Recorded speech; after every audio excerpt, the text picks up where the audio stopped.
Ladies and gentlemen, welcome back to the Pitchside Podcast channel and another episode of the Pitchside Podcast. We are at episode 61 of the show. Welcome here. And like, share, of course, subscribe to the YouTube channel, enable notifications to receive the updates of the podcast episodes and all the content on the channel, as well as following us on social media. I'm at PSP on Twitter, Pitchside Pod on Instagram, and you can listen to this on Spotify, Google Podcasts, or any other platform if you want to. Let's get into the business, of course, of this episode, and we're talking, reviewing what happened yesterday, and starting from England. The Premier League round 21 kicked off yesterday, and it was 6 matches on the card.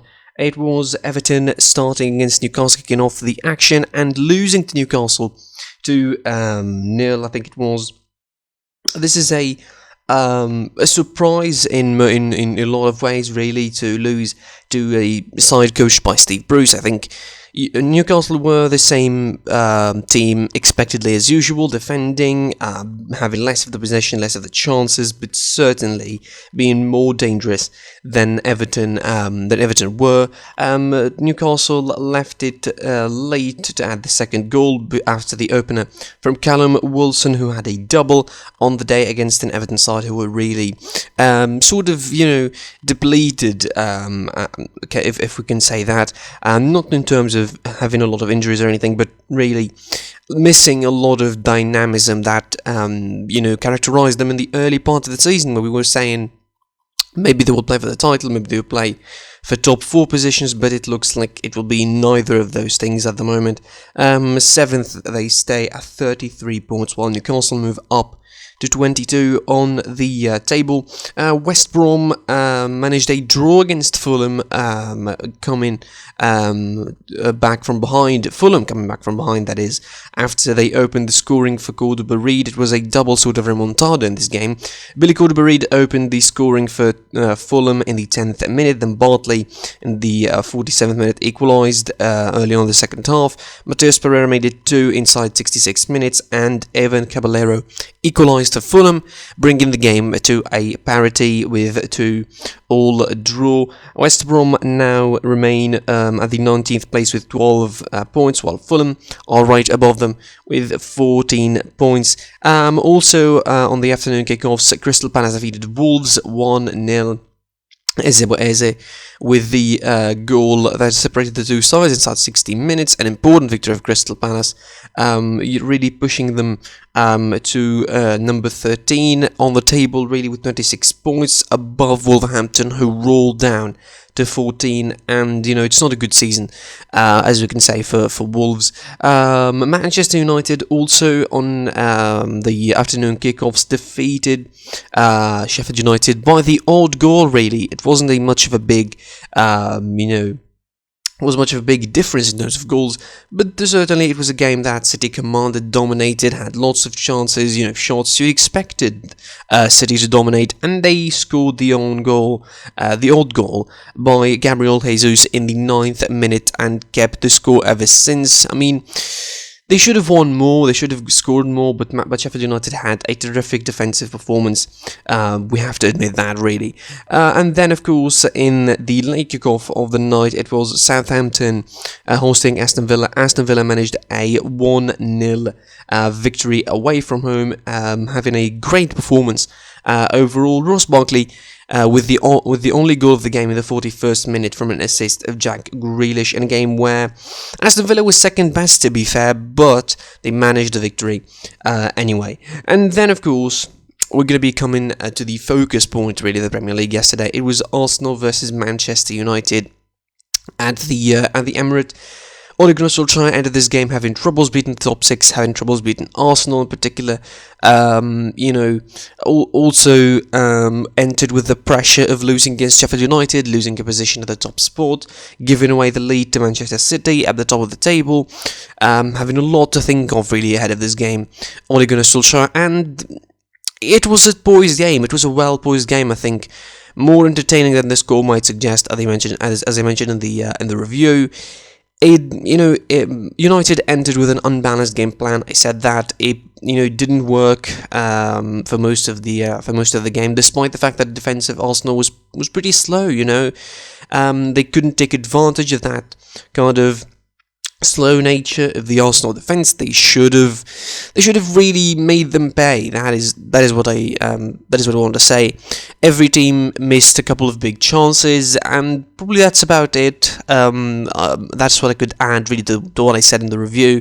Overall, I think the result might be good for Arsenal. It would be better for Arsenal, a clean sheet. It's a point, an undefeated game for them. Considering the early form they had in the season, I think it's better for them really to just accept any kind of positive result that would come their way, and especially against the United side that are able really to hit them and hurt them, but they quite couldn't. Again, Arsenal had a couple of chances, they couldn't score them, and it was a well-poised game. The point, I think, serves Arsenal really, really well, but it doesn't serve Man United. Obviously, their position on the table now behind Man City, 3 points, and the problem is, Man City now have a game in hand, so if they win that, it could go to 6 points, and this might be already a gap too wide to fail, or too wide to kind of catch up with for Man United. Ole Gunnar Solskjaer insisted after the game, that they did the job right, and they tried to do the best they can, and I understand the perspective of what he's trying to do really, because more often than not they were more offensive than usual against the top 6 side, because we saw them against the likes of Chelsea, against the likes of Tottenham, against the likes of Man City, Liverpool. They don't get very offensive against those two sides, but eventually they did. Eventually they, managed to, go forward and create some opportunities, but they couldn't score from them. They couldn't be efficient. Bernd Leno and De Gea had a couple of good saves in the game. Also a crossbar from Lacazette's free kick. Again, an openly poised game, an openly balanced game. The result serves Arsenal very, very well, but it doesn't serve United well. And we'll see what happens in the rest of the season for those two sides. It looks like United are starting to slip up a little bit away from winning the title in the Premier League, really, because it doesn't really get easy if Man City win the game in hand, and it becomes a 6 points of difference. That is not good. And Arsenal really should be very happy with that point, considering the form they have been early on in the season, and since the turn of the year I think they've been phenomenal comparatively. Now it's 7 games now undefeated, 5 wins and 2 draws, winning 17 points in the last 5 games was the last 7 games is quite remarkable, really, again, from where they were. The fixture continues on Sunday. It kicks off with Chelsea-Burnley on 1 p.m. kickoff. Leicester City faces Leeds United in a very tasty affair. West Ham hosts Liverpool, and Brighton facing Tottenham later on Sunday. From one club, that is, title hopes are slipping to the other, and that takes us to La Liga, really. La Liga kicked off on Friday, action of round 21, with Valladolid losing to Huesca 3-1, but of course, that's not important, really. What's important is what happened on Saturday. It kicked off with Sevilla defeating Eibar 2-1, and it closed down with Villarreal drawing against Sociedad 1-1, and Valencia defeating Elche 1-0. But that is not the story, obviously. The story in La Liga is Real Madrid hosting Levante, hoping in a decent game and a win that could get them closer to Atletico Madrid, but it didn't. In fact, Real Madrid lost at home again, and against the Levante side that has been a nuisance for them in the last couple of seasons, really, if you look at it. A loss that was weird in almost every conceivable way, starting already, 8 minutes in a red card for Eder Militao. I don't want to dispute the legality of the red card. I don't want to dispute the fact that, was he the last defender? Was Varane the last defender? Was Odriozola even the last defender because he was coming from behind? You don't know how the referee judged it. In my opinion, yeah, it might be a red card just because the player, Roger Marti, was, going on a goal, going straight towards the goalkeeper and straight towards the net. So probably for that, and for sort of stopping a goal opportunity. That is probably how the referee judged it, and why they gave the red card to Eder Militao. But that judgment is right or wrong. The result is one. The result is a red card, and the result was, of course, the red card was overturned by VAR from a yellow card. Originally, it became a red card after the VAR decision was used. And, right or wrong, the decision right or wrong, it didn't matter, because the fact of the matter was that Real Madrid played 82 minutes, the rest of the game, without a player and without a centre half, which is probably the worst red card you could pick in any kind of game. Because if a midfielder picks up a red card, you probably could pick someone from the attack and pull him back. And if for example an attacker gets a red card, it's you just defend with the whole team. That's just about it. But when a centre half gets a red card, it disrupts the entire plan. It disrupts the entire position of the players on the pitch, because what Real Madrid did was they pulled Casemiro to become the second centre half, and they didn't even they didn't even make a big change to try and accommodate this. Like, they needed 60 minutes to make the first change. He should have made a change right there and then. I mean, Real Madrid, as I mentioned, losing a player, being a 10-man since the 8th minute, and not just that, they scored a goal. They scored a goal, and everybody thought, well, they're fine, right? They should be, well to go. They didn't. They didn't close the first half really well. They lost a stupid goal, I would say, for Morales. Not in terms of the finishing, because the finishing was sublime from Morales, but the goal was stupid because of the defending. There were too much ball watching, too much stagnation. The cross just caught Morales beautifully on the far post from Miramon, and it was 1-1 for Levante. And they ended the first half pretty strong, pressing Real Madrid. And in the second half, it was more of the same. And it was more of the same as Vinicius Junior came on from the bench, and his first contribution in the game, the first significant one, was given a penalty to Levante, which they missed. So you knew the game was going Levante's way, really. And then, in the 78th minute, Levante had the second goal, which is even more stupid because of, again, ball watching and stagnation. The players were really stopping inside the box. It was pretty much a moving penalty. That's, I think, one of the best expressions. I don't know where I heard that, but it is a moving penalty. That's what Levante's second goal was. It was a moving penalty. Roger Marti had the space, had the time, had the all the pitch, really, all the box, 18-yard box for him to just look around and see where he can place the ball, and he did, and he placed it well, and it was 2-1 Levante, and even 2-1, as tight of a score as that is, if you watch the game, if you see how Real Madrid were playing, you could not have any hope whatsoever for them to win, or to regain the momentum, or to equalise, or to have any sort of comeback of any sorts. And even Casemiro was on the verge of red card by the end of the game, because he was booked. So, I think overall, first of all, let's put this straight out of the way. In my opinion, this is the weekend where Atletico Madrid could say, we're winning the league. We're winning the league.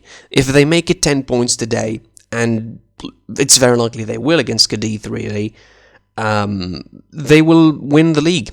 They will win the league. I mean, it's not they might win the league, it's they will win the league, because by this rate, no Barcelona, no Atletico, no Barcelona, Real Madrid, are able to close down the gap, and it will be hard for them to keep up with Atletico, because they are the only consistent team in La Liga at the moment, and unfortunately Real Madrid are not, and Barcelona are not. So that is another loss for Zidane's catalogue. After the hopes were up really with the victory against Alaves, but no thank you. That was a reality check for Real Madrid, and we'll see how things will go out of the Super Cup, out of the Cup, and out of the league pretty much in 1 month.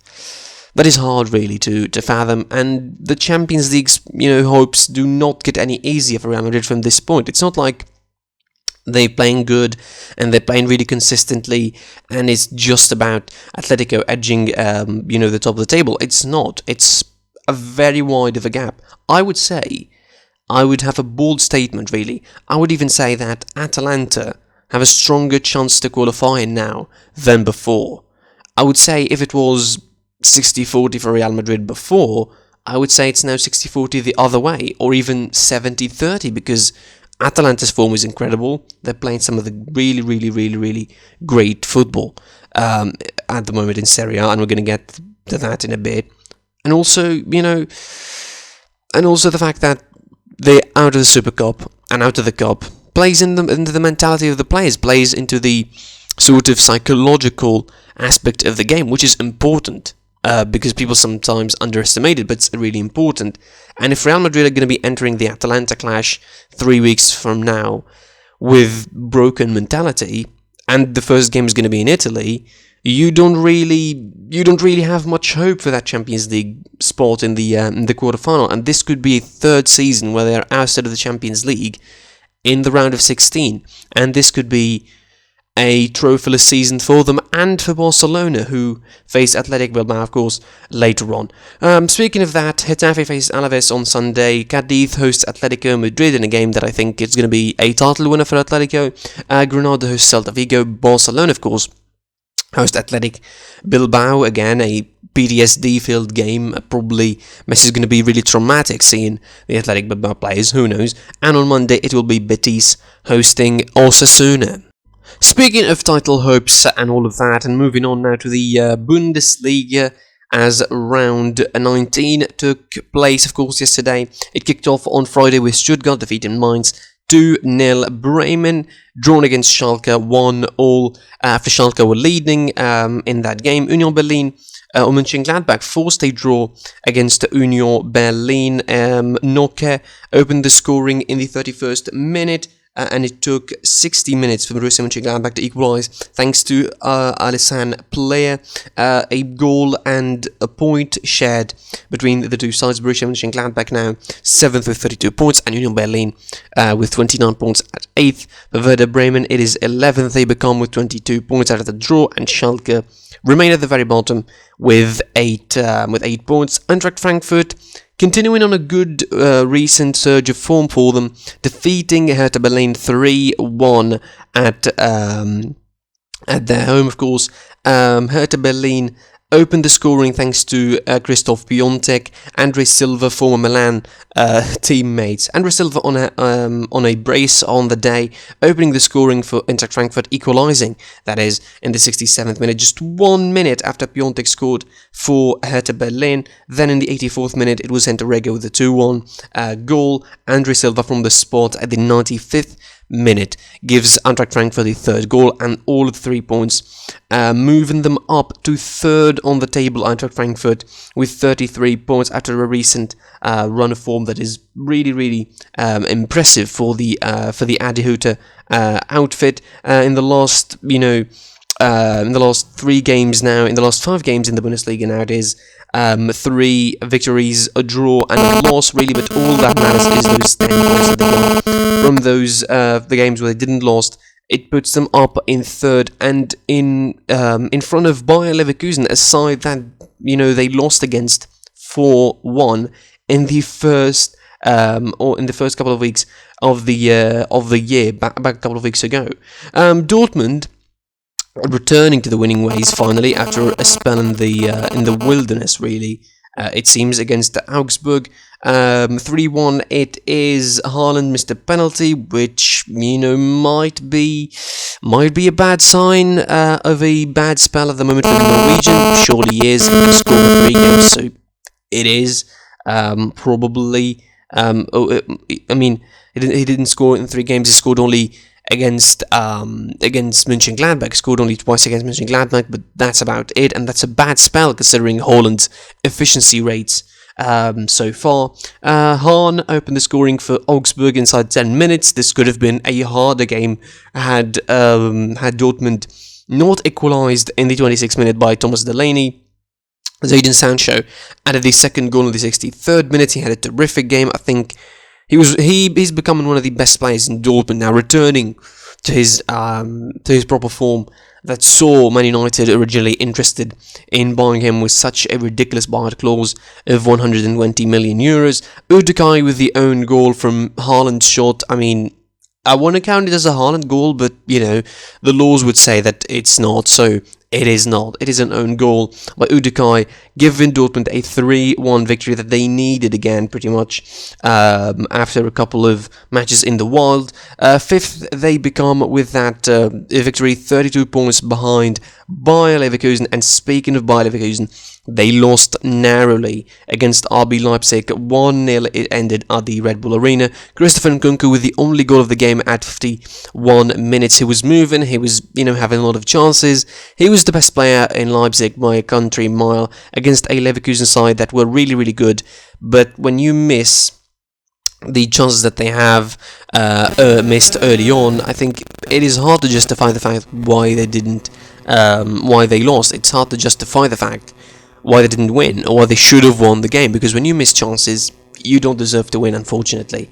Leverkusen now regress again to fifth on the table, to fourth on the table, behind Frankfurt and in front of Borussia Dortmund. Now 4 teams are on 32 points in that table: Leverkusen, Dortmund, Wolfsburg and Gladbach respectively. Frankfurt with 33 points, Leipzig with 38, 7 points behind Bayern Munich, who defeated, of course, Hoffenheim 4-1, achieving some sort of symmetrical revenge 4-1 after the loss with the same result in September last year. Bayern, I think, were the usual self, and by usual self I mean starting the game pretty bad, give away a couple of chances for the opposition, and then they turn up the gear later on in the first half, and then in the second half they turn up the gear and they win. That was Bayern in a nutshell. And I mentioned that in the review. It was sometimes sloppier than usual from Bayern. There was a lot of kinks and a lot of mistakes that should be fixed to go on for the rest of the season, but obviously nobody's really gonna care when the result is 4-1 and when they're pretty much escaping with a title at the moment. I was hopeful for a title race, but it looks a very distant memory. It looks a very, very hard possibility that we get a title race. Maybe Bayern would slip in the next couple of weeks, but it looks very unlikely, really. Bayern face Hertha Berlin away from home in the next game, and they're not exactly in the best form, Hertha Berlin, to stop Bayern from winning. Overall, it doesn't look exactly like a strong title race. It looks like Bayern are going to be, first. Leipzig maybe will be close second, and that is what I'm afraid of, really. Those kind of, Juventus Napoli for the last decade in Serie A. But, again, the Bayern fan in me is happy for that, but I think the neutral in me, or the football fan in me in general, wants to see a title race. Unfortunately, it won't happen this year. We'll be crossing our fingers, of course, hopefully, for a title race next year. The round finishes with Cologne hosting Arminia Bielefeld on Sunday and Wolfsburg hosting Freiburg. That's going to be a good affair as well. Wolfsburg versus Freiburg.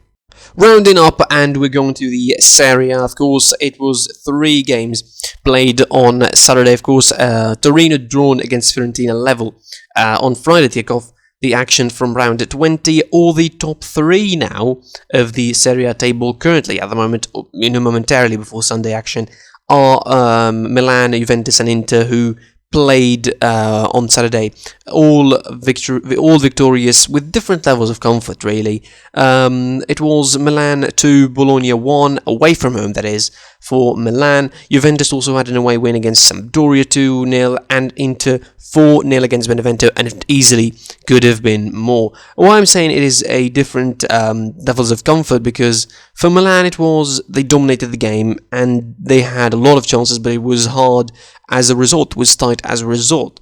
For Juventus, it was the fact that they scored the first goal, looked really good in the first half, but then in the second half, they just lost all of their momentum and almost looked vulnerable and up for the taking for Sampdoria, almost conceding the equaliser in the second half, really, and a couple of half chances for Sampdoria, but eventually they managed to win, wrap up things pretty nicely, a 2-0 victory that, keeps racking them good points, but again, they could lose their spot by the end of the weekend. Inter, slight favourites, I think, in my opinion, to win the title, maybe even the double.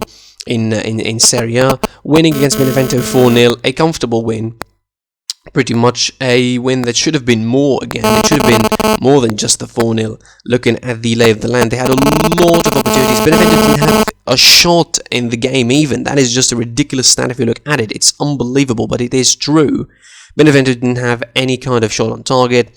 So the top three now, or what is currently the top three in Milan, Inter and Juventus, have all won. The gap is still the same, 2 points between Milan and Inter. Again, the next derby is going to be very, very decisive, depending on the situation for the next couple of weeks. But again, Juventus are still in danger of losing their spot if of course Roma win their game and if Atalanta win their game. The rest of the fixture on Sunday: Spezia hosting Udinese, Cagliari hosting Sassuolo. A very, very tasty encounter between Atalanta and Lazio, Crotone versus Genoa, Napoli hosting Parma, and Roma hosting Hellas Verona. That's it from me and for this episode. I was with the HOD of the PSP. Like, share, comment on this video, of course, subscribe to the channel, enable notifications to receive all the updates, and follow us on social media. I'm at PSP on Twitter, Pitch Sideboard on Instagram. You could listen to this anywhere. You can listen to podcasts, Google Podcasts, Spotify, or any other platform.